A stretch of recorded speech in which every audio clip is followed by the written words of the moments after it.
Bom dia a todos. Vamos aguardar a professora Ivete, que já está ingressando na nossa live.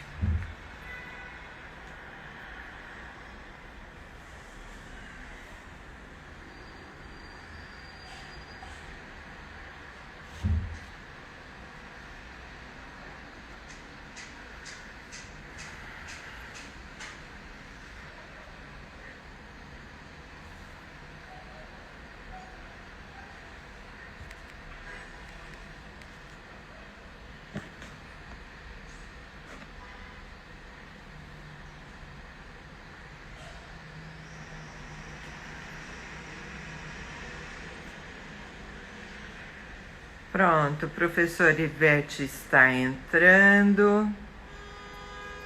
Vamos lá.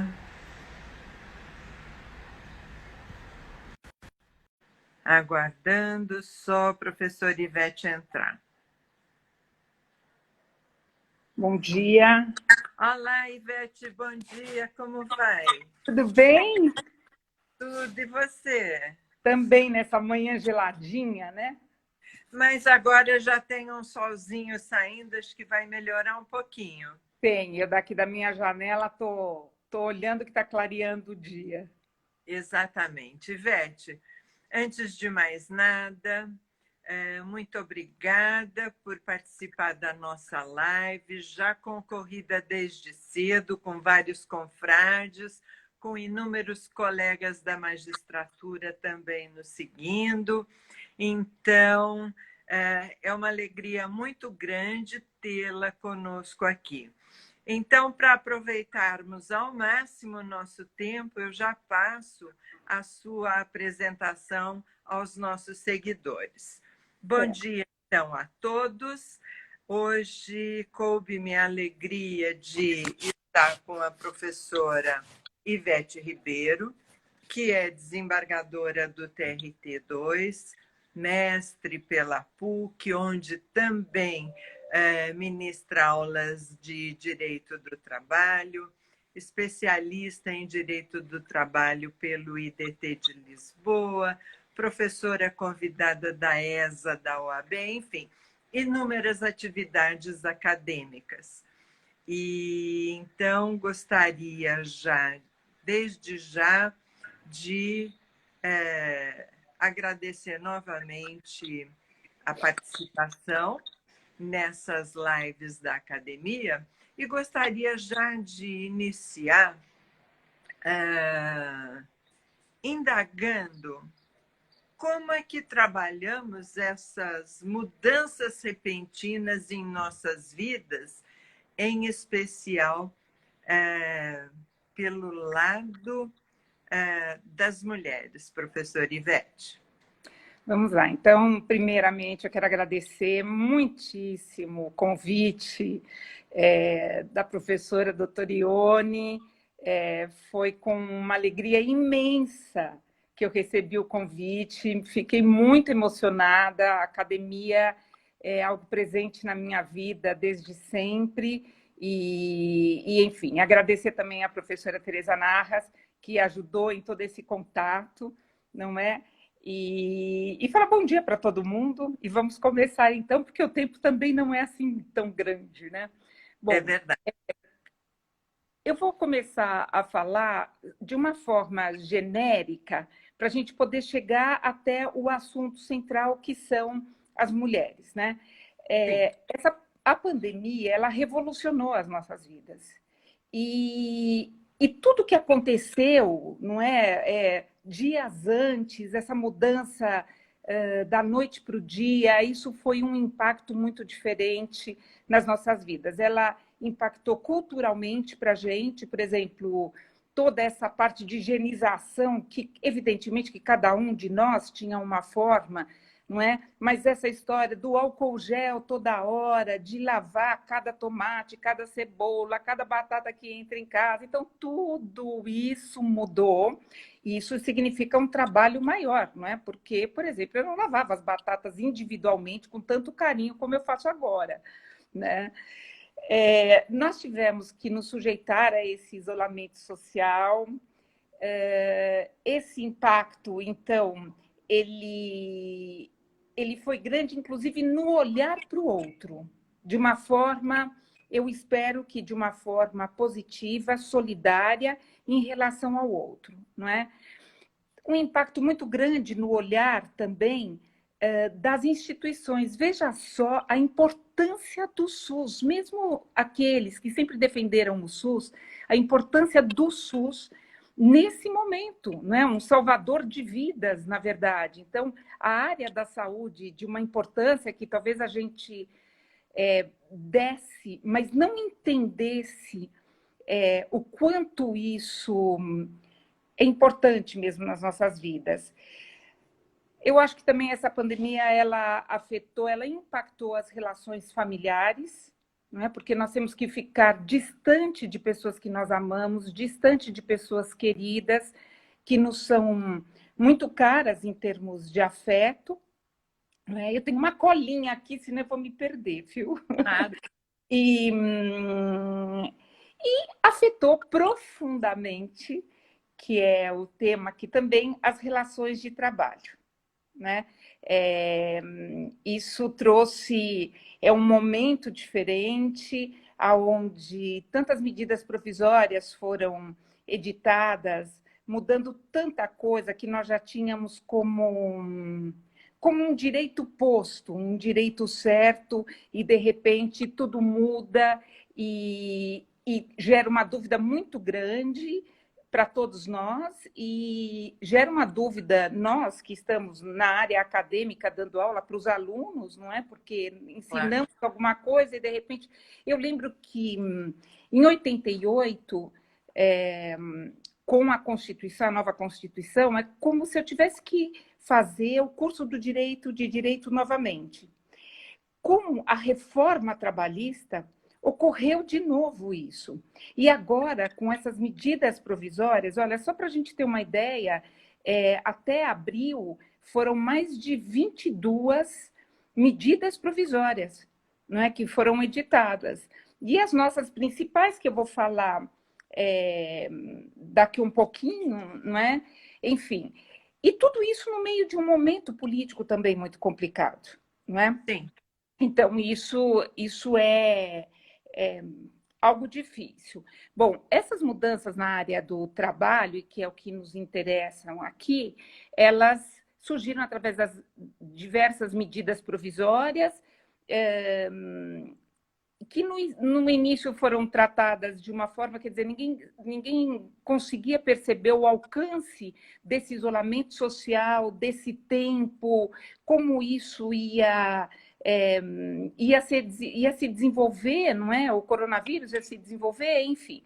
Então, aí nós tivemos o estado de calamidade.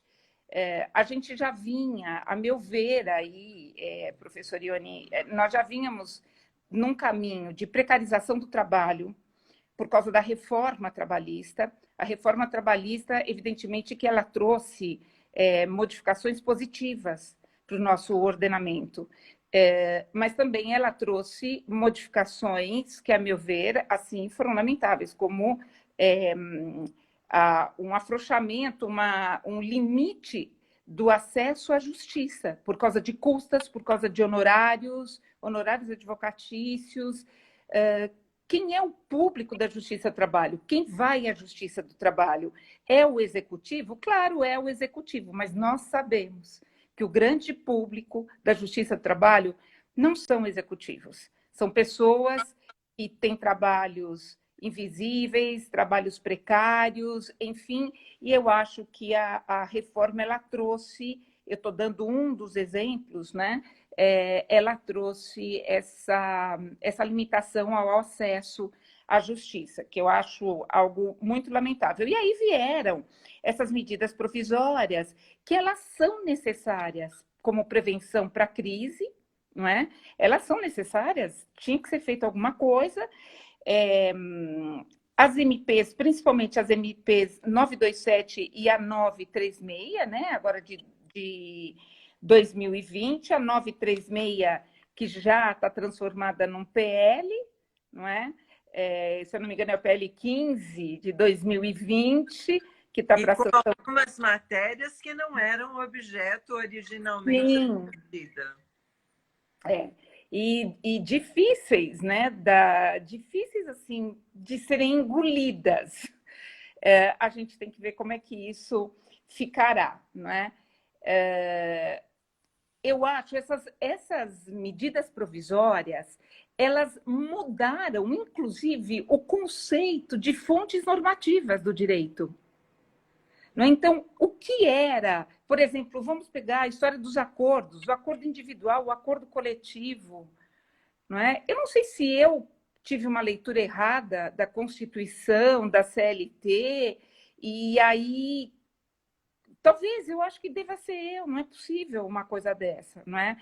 Então, assim, quando essas medidas provisórias elas foram editadas, eu entendia e entendo que nós precisávamos de algo para diminuir o aspecto da crise, não é? Mas eu esperava mais. Eu esperava na 936, eu juro que eu estava esperando que viesse uma solução, um auxílio econômico para as pequenas e médias empresas, para aquele pequeno empreendedor, aquela pessoa que tinha um barzinho pequeno e que teve que fechar, não é?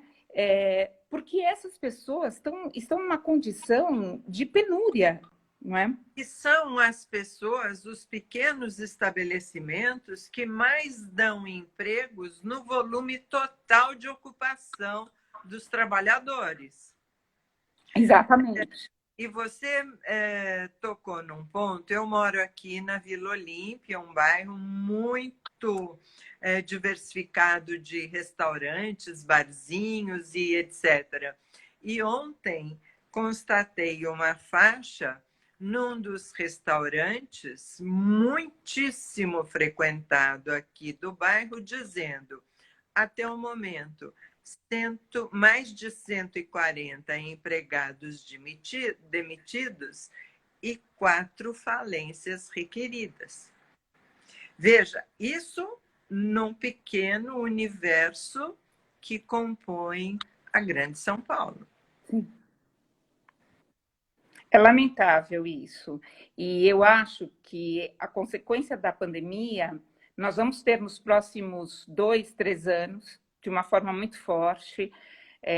Eu realmente espero algo muito pior do que está acontecendo agora, não é? Porque nós começamos a saber, e as pessoas também, com esse... Veja, existe uma expectativa da abertura, né? Do relaxamento.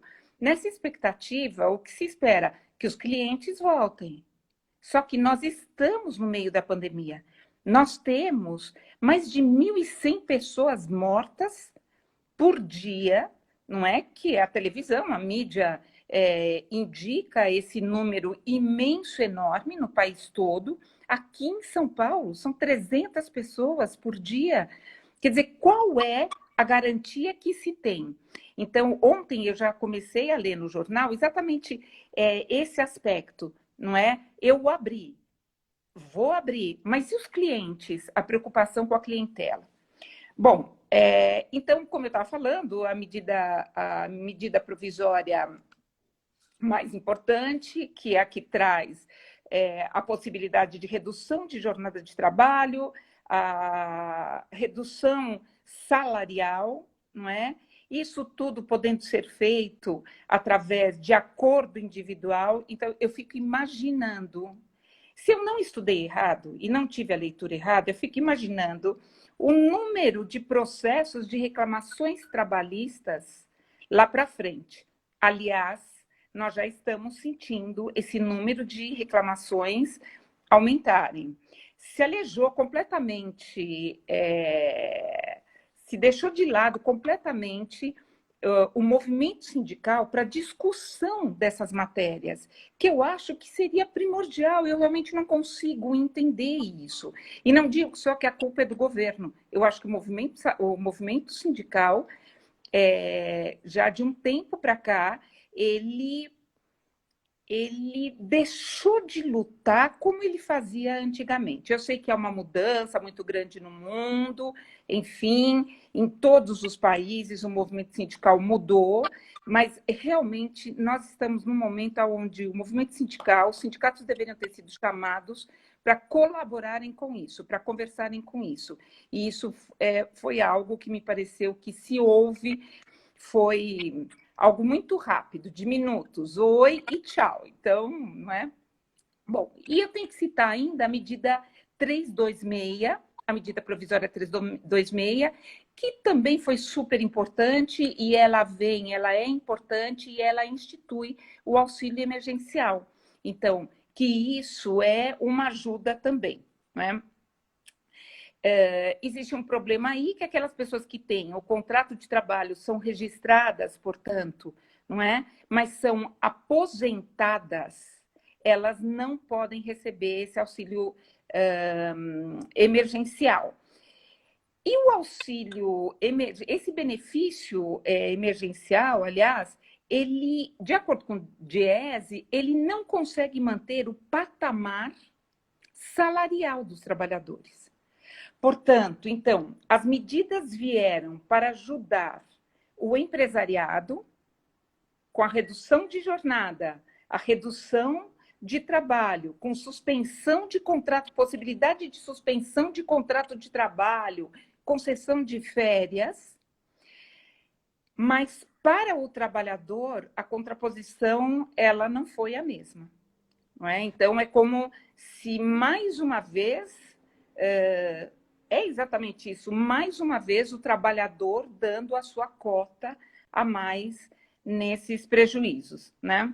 De toda forma, essas medidas trouxeram um alívio de gastos para o setor patronal, então tenta-se a preservação de emprego, e eu me pergunto como isso realmente, se isso realmente foi viabilizado. A gente tem visto, veja, você acabou de dar um exemplo que você viu a faixa num restaurante aí no Itaim, não é? A gente viu o que aconteceu com grandes restaurantes que nós temos, não é? O exemplo disso que está nas mídias, o Madeiro, por exemplo, o Madeiro não, uma churrascaria.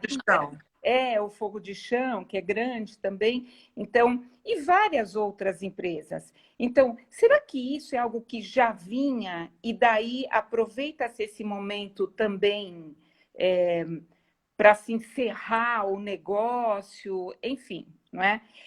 A MP 936 foi convertida, então, no PL 15 de 2020, e ela traz um problema, né? Esse PL traz um problema, que já foi o tempo que acabou o prazo da medida provisória antes de ser reeditada, não é? Como é que ficarão os contratos, os acordos que foram realizados? Não é? E agora, esses contratos, haverá possibilidade de uma renegociação? Sim, haverá uma possibilidade de renegociação. Mas e esse tempo? Eu tive uma redução de jornada e de salário por 30 dias. Eu vou poder ter mais 60 dias? Então, e esses são questionamentos que me parecem importantes. Eu, particularmente, acho que sim, não é? Mas a gente tem que ver o que vai acontecer, porque como a professora disse, como o doutor Ione disse aqui para a gente, nós temos aí mais coisas, eles enxertaram novidades aí, e a gente vai precisar ver como isso funciona. E eu estou falando isso sem tocar, porque eu acho que isso virá para frente, não é? Nas inconstitucionalidades dessas medidas, que trouxeram essas medidas.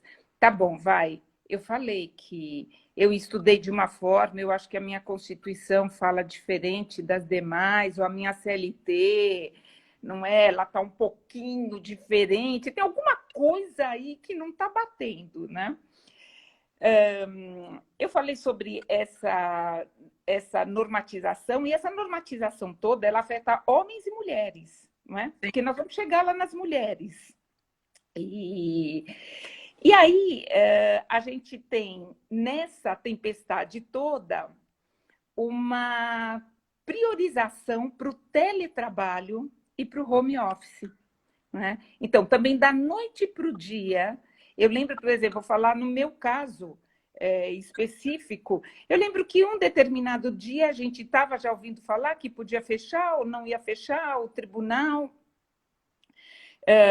Nós estávamos fazendo no meu andar, eles iam trocar um aspecto lá do ar-condicionado, então a gente ia ter que fazer uma pequena mudança durante um tempo, durante um mês, para arrumarem o andar, o ar-condicionado no andar, e de repente, falei assim, olha, a partir de amanhã está fechado.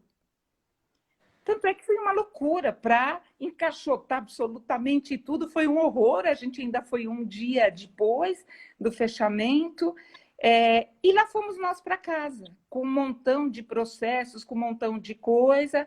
Bom, teletrabalho ou home office, a gente sabe que existe uma diferença no teletrabalho e home office, né? É como se fosse o home office, tudo que é trabalho dentro de casa, o teletrabalho ele é específico. O teletrabalho, por exemplo, veja só, não é? O teletrabalho, ele tem que ter um contrato aditivo.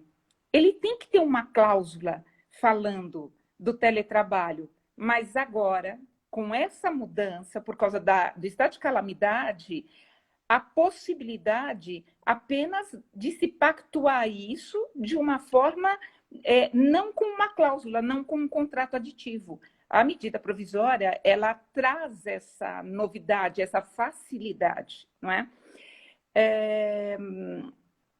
Bom, dentro dessas diferenças, né, do home office, do teletrabalho, isso tem um impacto muito grande, porque uma coisa, então, é a teoria que a gente tem do teletrabalho. Veja, o teletrabalho ele já vem sendo aplicado há anos, o home office também, não é?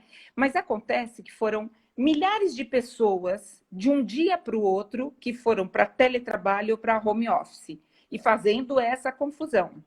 Juntamente com isso, um isolamento social. Então, o teletrabalho ele tem vantagens excelentes. Eu acho que, para mim, a desvantagem, como eu gosto de trabalhar em equipe, não é? Isso para mim, é uma desvantagem, não é? A O falta do teletrabalho. contato com o próximo. Isso. Então, eu sinto essa falta. Mas é um momento especial, não é? É um momento de observação na vida da gente, eu espero que seja assim.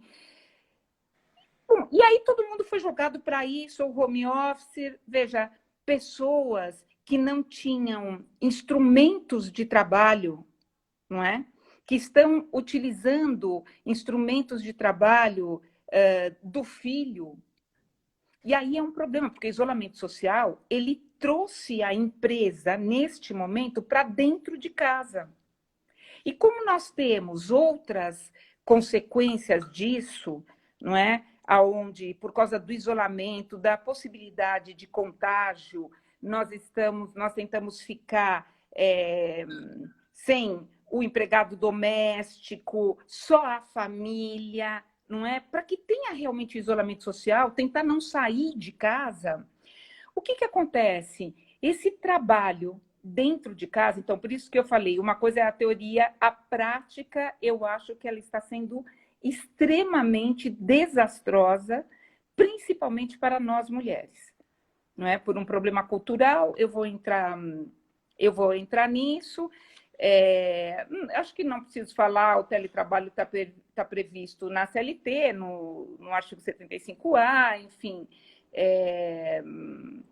O teletrabalho envolve obrigatoriamente o contato com plataformas da empresa, com TIs, o home office não é? Então, eu acredito que a maior parte das pessoas está em home office mesmo, e não precisa constar em contrato, é uma maneira, o problema aí é o controle da jornada de trabalho, não é? Então, o controle da jornada de trabalho e uma outra coisa também, por exemplo, você faz um contrato, o trabalhador faz um contrato de teletrabalho e, na verdade, acaba sendo um home office, ou vice-versa, que é o mais comum, o home office, e, na verdade, é um teletrabalho. E isso vai ser outra enxurrada de processos também, que eu acho que a gente vai ter, não é? A MP 927, ela não alterou, então, a CLT, a MP que traz, que fala, então, da não necessidade desse contrato para o teletrabalho e tudo mais, ela tem o prazo de validade dela, ela fala que isso é possível durante esse período de calamidade pública que a gente está passando, até o final da pandemia, né? E o que eu acho, então... Espero que termine mesmo dia 31 de dezembro. Isso, eu gostaria que fosse antes. Não é mais, a gente espera mesmo existir. Tudo que se fala é para o dia 31 de dezembro e eu acho aí que eles já estão dando um prazo um pouco maior. Vamos torcer para todas essas notícias sobre as vacinas serem realmente verdade, se Deus quiser, não é? Bom, essa mudança nessa atividade, não é, que nós trouxemos, então, o trabalho, nós trouxemos a empresa. Outro dia eu li algo que era assim, bom, na sala, a mesa de jantar, nós temos mais um elemento. Tem o pai, o filho, a esposa e a empresa também ali. E que é uma verdade, não é? Neste momento é verdade. Então, o teletrabalho, o home office, são institutos de excelência, são institutos de excelência. Agora, neste momento, eles estão sendo exercidos de uma forma muito cruel, principalmente para as mulheres, né? Acho que está vindo o sol aqui, não sei se está afetando aqui, tá? Então tá bom. O que acontece com esse isolamento social, tanto de homens quanto mulheres, não é? Há um estresse maior, há uma evolução de doenças, de distúrbios emocionais muito, muito grande, a gente tem visto. A síndrome de burnout, a gente já começa a ouvir pessoas que não sabem o que isso significa, mas descrevendo exatamente o que é essa síndrome, não é? Tanto os distúrbios emocionais quanto doenças físicas. Por exemplo, fibromialgia, dores de estômago, dores na coluna. Olha, eu estava pensando, essa noite, eu estava pensando assim, mas que coisa absurda. Eu tenho um aspirador de pó, que é um aspirador de pó razoável, ótimo. Eu tenho quase 2 metros de altura. Para eu passar o aspirador de pó, eu tenho que me agachar. Por quê? E vou arrastando a mangueira com o aparelhinho, não é? E aí eu fiquei pensando, que injusto isso com a Maria, que trabalha para mim 2 vezes por semana aqui em casa, que vinha, a Maria está com mais idade. Eu falei, mas nossa, isso daqui está eliminado.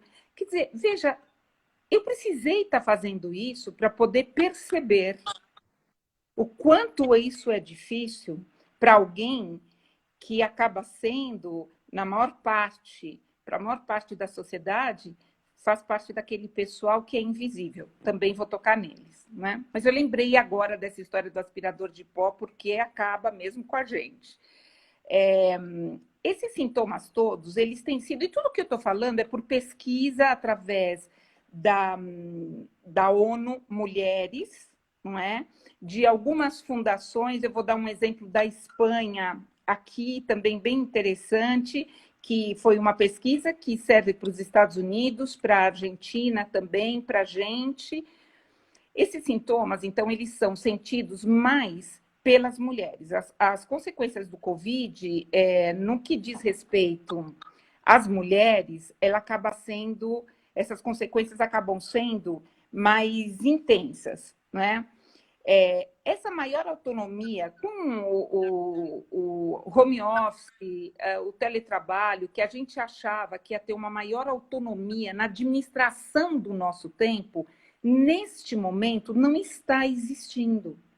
Né? E aí eu estou falando de mulheres. Não é? Por quê? Porque nós temos um ranço cultural machista. Não é? E isso significa o quê? A nossa educação já foi nesse sentido.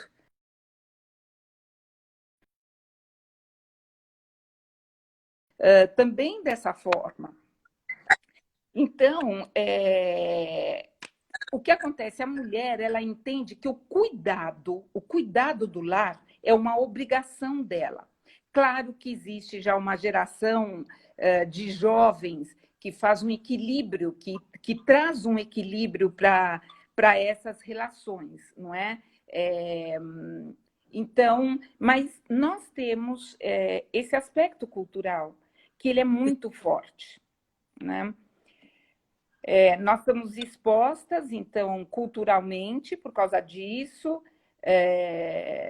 as nossas cabeças foram criadas dessa forma, é um dever no cuidado e é um dever principalmente familiar também. Isso a gente vê, por exemplo, as mulheres e os filhos. A responsabilidade da educação dos filhos e, nesse momento, da educação escolar dos filhos, é das mulheres. Pode ser que o homem, que o parceiro, ele resolva ajudar o filho com as lições de matemática, mas o restante é da mulher. Veja, e isso teve uma implicação, não é? Porque foi o conhecimento de plataformas. O conhecimento, veja, a mulher trabalha fora ou ela trabalha dentro de casa, de repente ela tem uma bomba que está estourando ali. Ela tem que ajudar o filho. E o filho vai ter aulas online. E para que isso possa ser acessado, existem plataformas. Google, Meet, Teams, não é? O Cisco, enfim, Zoom. Nós temos diversas plataformas. E para acessar isso? Para saber como isso funciona. O que é muito fácil para um jovem e mexe com TI, isso é fácil.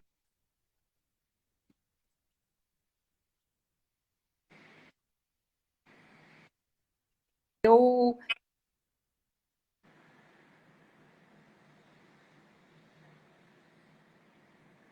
formas que eu tinha que saber lidar. Falei, olha, isso não isso daqui está como a trabalhista, a Constituição de 88, um aprendizado novo.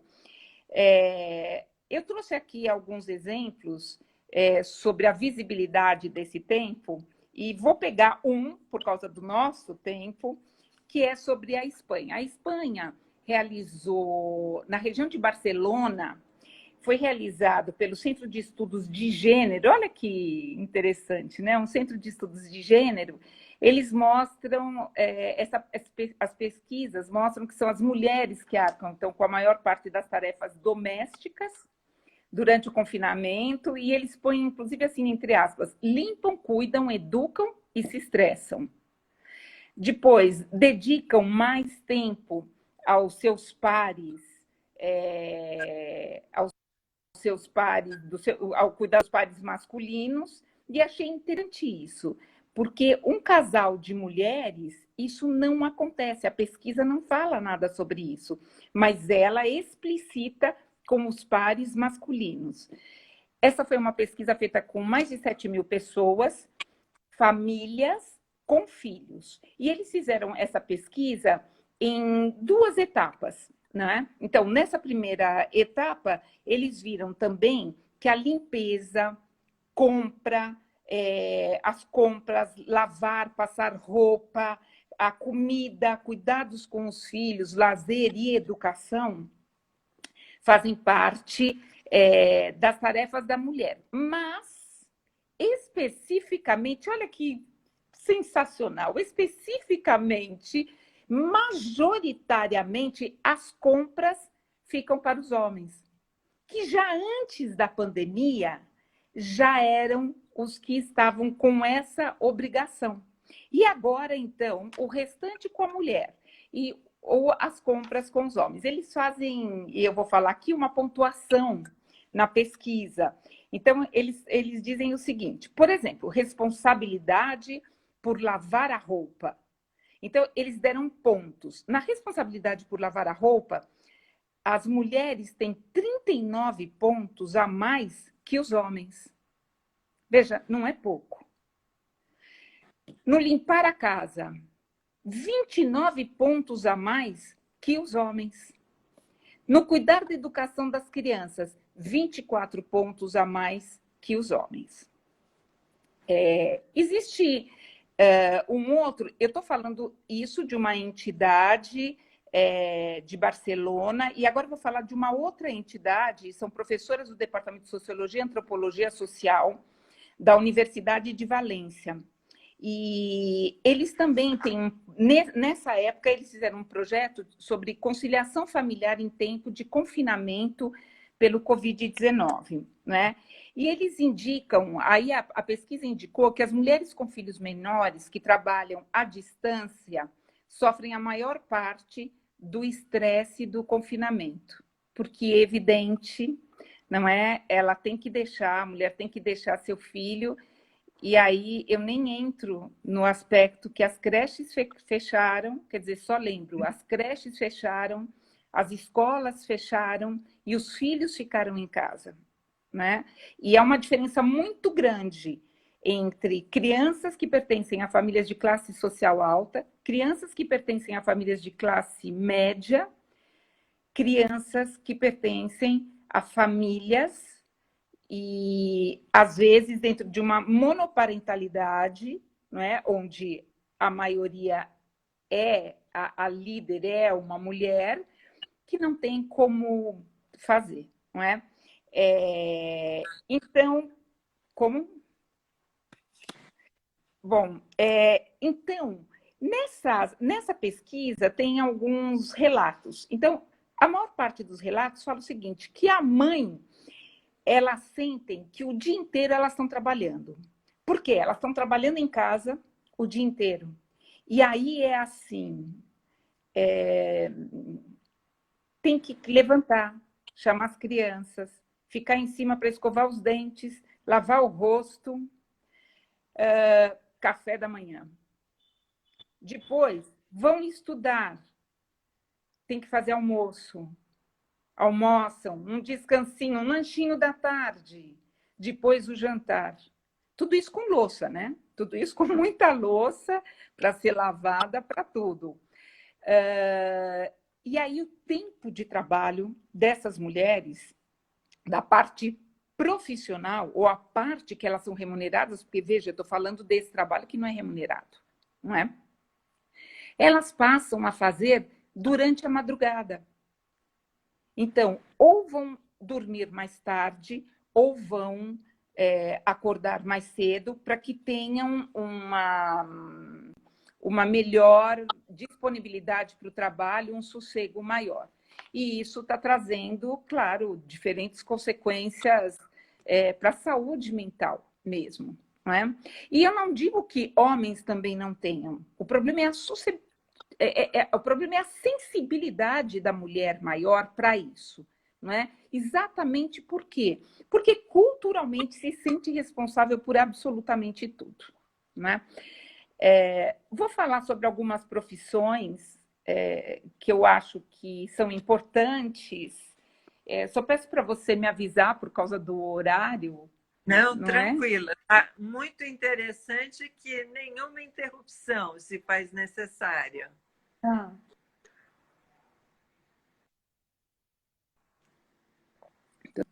A linha de frente, a gente sabe que é a saúde, não é? Porque é o que tem sido mais claro para a gente, mais fácil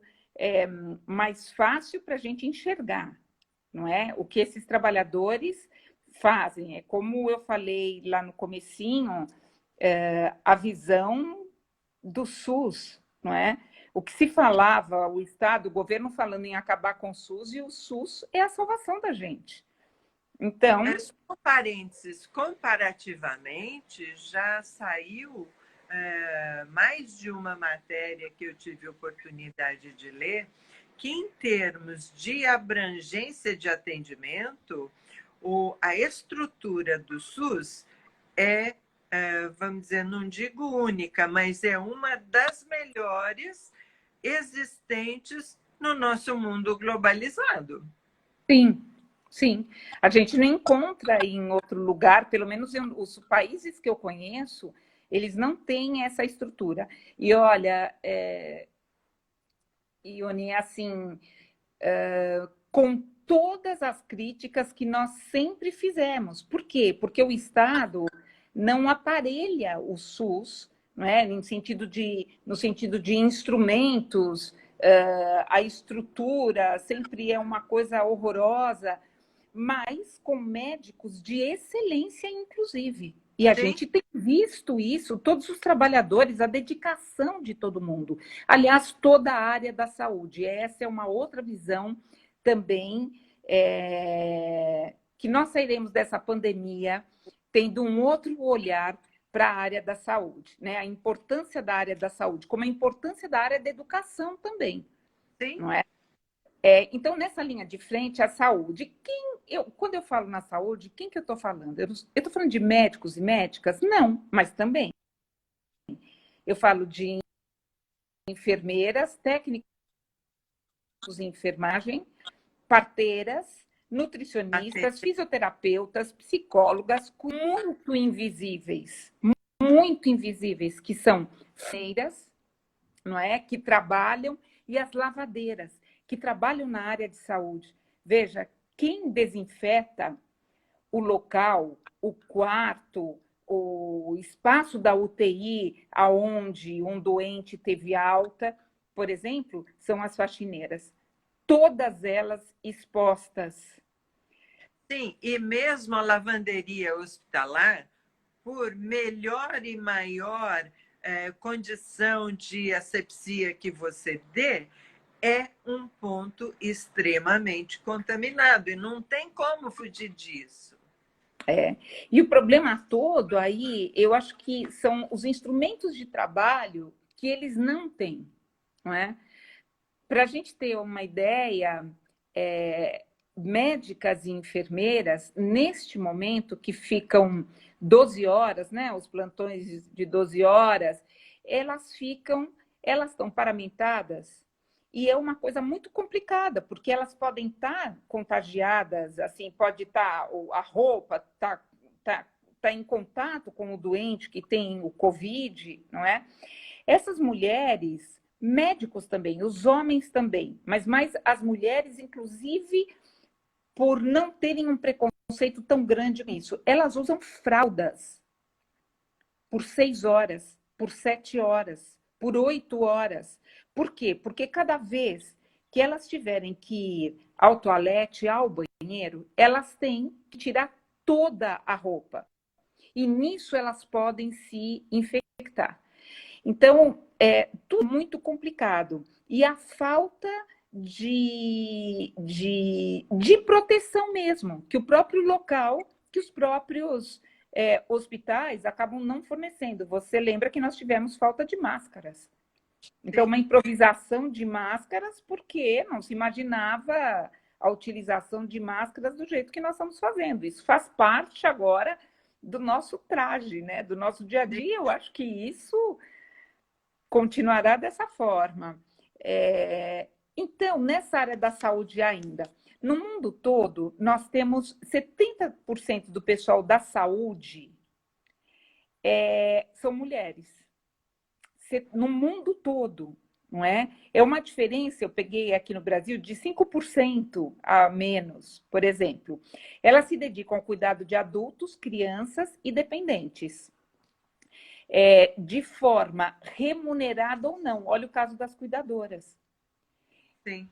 Das cuidadoras que são remuneradas e das cuidadoras daquelas que não são remuneradas. Filhos, sobrinhos que estão cuidando de pessoas que necessitam dos seus cuidados, por exemplo.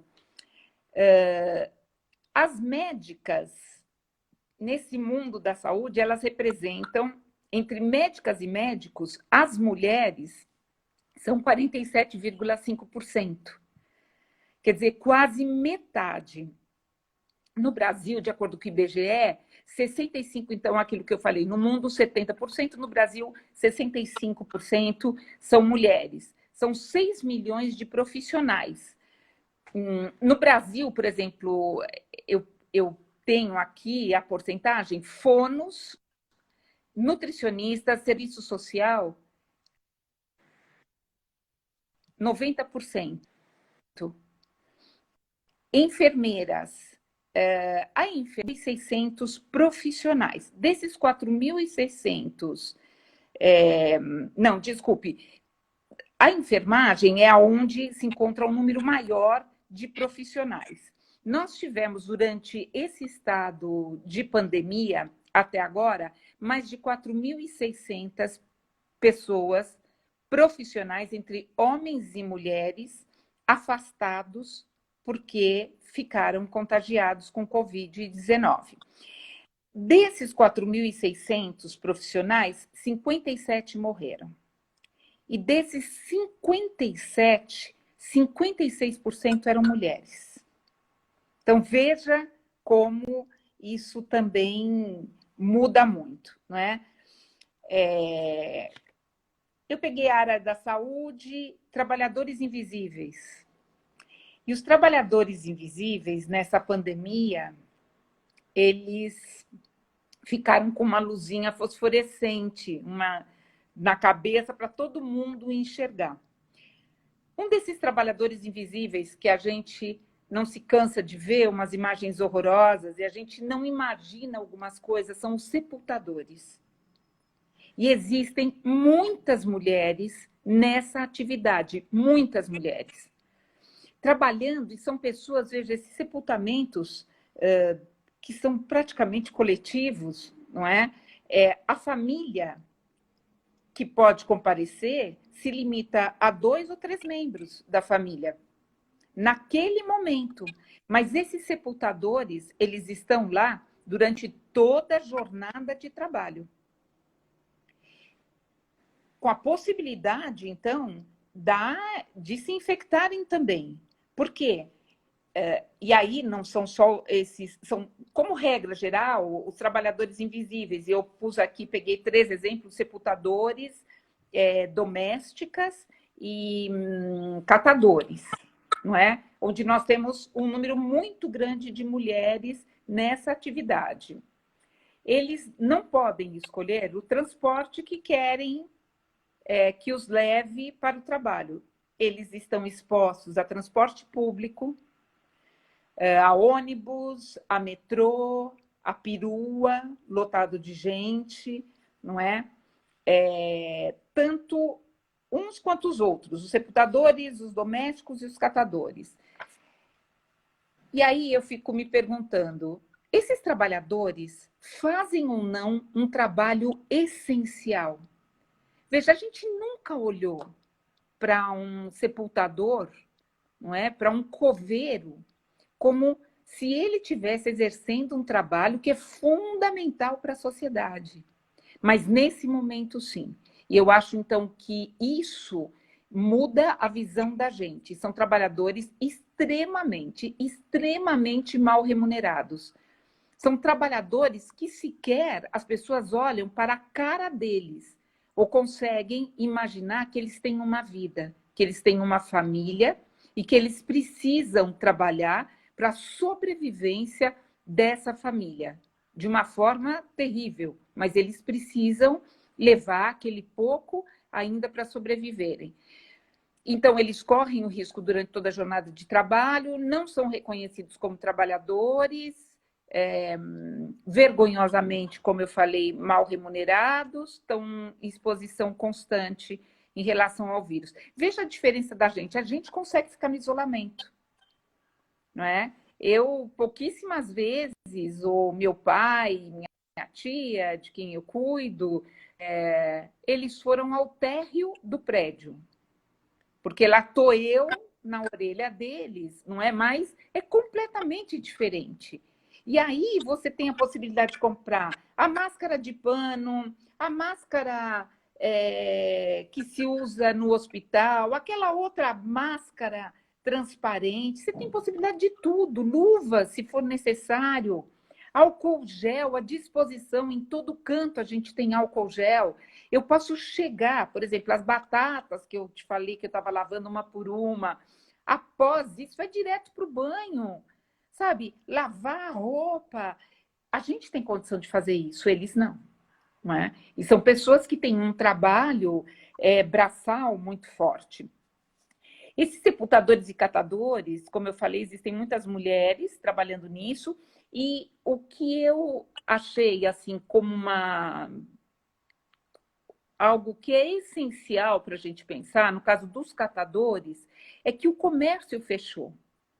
As cidades ficaram mais vazias. E o material, a coleta de material para eles se tornou muito mais difícil. Muito. Inclusive a coleta de material reciclável, não é? Que voltou a existir agora e no começo, no primeiro, segundo mês, não. Então, tudo isso fez com que eles tivessem, essas pessoas tivessem, no caso dos catadores, não é? Tivessem uma queda na remuneração, né? No valor que eles conseguiam por mês para sobreviverem. Né? E sobre os empregados domésticos, que isso afetou diretamente todas as famílias de uma forma ou de outra, ou porque nós tivemos que nos acomodar com a situação e passamos, quem tem um empregado doméstico passou a exercer essa atividade que era dividida com essas trabalhadoras maravilhosas, não é? Dentro de casa, ou porque essas trabalhadoras maravilhosas, elas tiveram redução, vou falar de jornada de trabalho, mas elas tiveram que em casa conviver com uma realidade que elas não conviviam e foram obrigadas, que é o aspecto de quem tem filho, que as crianças ficaram dentro de casa. Veja, e no isolamento, nem podendo sair para a rua. Não que não saíssem, não é? Porque é realmente algo muito difícil, inclusive o entendimento. Veja, num país onde nós temos um líder que trata essa pandemia como uma gripezinha, não é? É claro que muita gente não acredita que realmente isso é contagioso, é mortal, isso pode trazer um monte de consequências, porque não é só a morte. Aqueles que sobrevivem tem várias consequências, problema renal, problema mental, não é? Então, nós não sabemos direito o que tudo isso vai fazer, o que o coronavírus, quem teve o contágio, quem teve um problema maior, quem não teve a gripezinha, pode trazer para o organismo, não é? Bom, dos domésticos, 14,6% dos trabalhadores no Brasil são domésticos. Isso, a fonte é do IBGE. 92% desse total de trabalhadores domésticos, olha que interessante e que daí também vem por causa de uma cultura machista. 92% desse total são mulheres. A maioria em trabalho informal. 15 milhões de famílias brasileiras 15 milhões de famílias brasileiras têm trabalhadoras domésticas em suas casas, em vários trabalhos das suas casas. Elas são mensalistas ou diaristas. Para o empregador, então, de classe média e alta, houve um impacto muito grande, não é? Porque se deixou de ter alguém, aqueles que tinham receio e têm receio da contaminação, eles afastaram essas trabalhadoras de suas casas. Veja, eles afastaram por eles, não por elas também, não é? Porque aí é um cuidado que tem que se ter e tudo mais. as tarefas, como eu falei agora há pouco, né, que eram divididas, o lavar, passar, fazer comida, cozinhar, cuidar de filho, eram tarefas que eram divididas dentro da casa com essas trabalhadoras domésticas, elas, é, elas deixaram de ser divididas e passaram a ter o homem e a mulher, ou duas mulheres ou dois homens fazendo isso. Não é? E isso trouxe realmente o que também a gente está falando aqui, não é? Um maior número de atividades domésticas, junto com aquele elemento novo que está lá na sala do jantar, não é? Com a família, que é a empresa dentro de casa. E aí o isolamento, assim, o que esse isolamento trouxe para essas trabalhadoras domésticas, né? Esse isolamento trouxe um número imenso, enorme de demissões. Esse isolamento trouxe a redução da jornada de trabalho e a redução de salário, inclusive através, né, dos acordos individuais para aquelas empregadas que são para aquelas que são contratadas e registradas, não é? Porque eu tenho uma parte delas, uma boa parte ainda, que não tem registro em carteira. Se elas forem aposentadas, registradas, estão trabalhando, então não recebem o auxílio emergencial, não é? Com o salário reduzido, e aí a gente sabe da má remuneração de todas essas pessoas.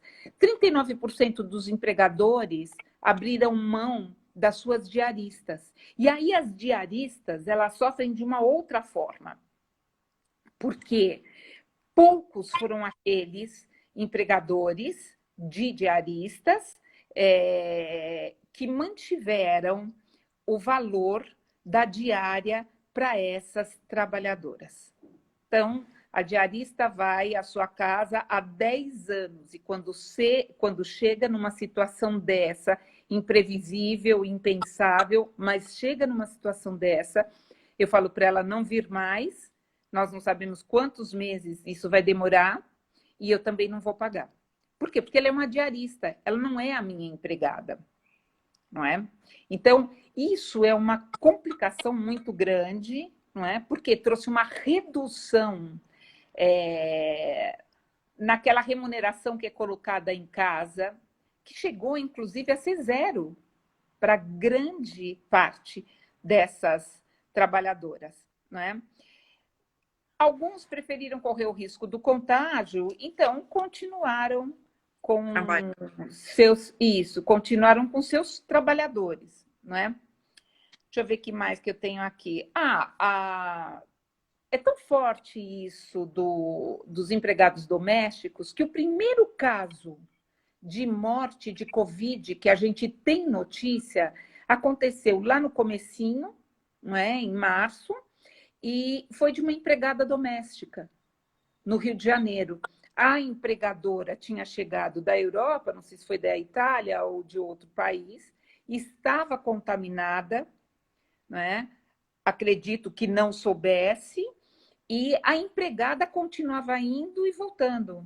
Uma mulher de 63 anos, e após indo e voltando todos os dias, ou ficando um tempo na casa, aliás, minto, ela ficava um tempo, e depois, eu acho que depois de uma semana, ao final de semana, ela voltava para casa, não é? Ivete, e ela adquiriu o Covid. Desculpa te interromper, Tá. porque está extremamente interessante, mas nós estamos a 1 minuto De da encerramento. finalização do nosso tempo. Eu te proponho o seguinte: voltarmos em outra oportunidade que te seja possível, com outros elementos, inclusive com a sua acuidade, com a sua. Você foi muito minuciosa. Acho que deveríamos de enfocar também os invisíveis entregadores de comida. Então, eu Sim, deixo esses vamos. últimos minutinhos para te agradecer imensamente a atenção dos nossos seguidores, desejando Um bom dia a todos. Obrigada, um bom dia a todos. Foi um prazer e claro que eu retorno. Um beijo para todo mundo. Bom dia. Tchau, bom dia. Tchau, tchau.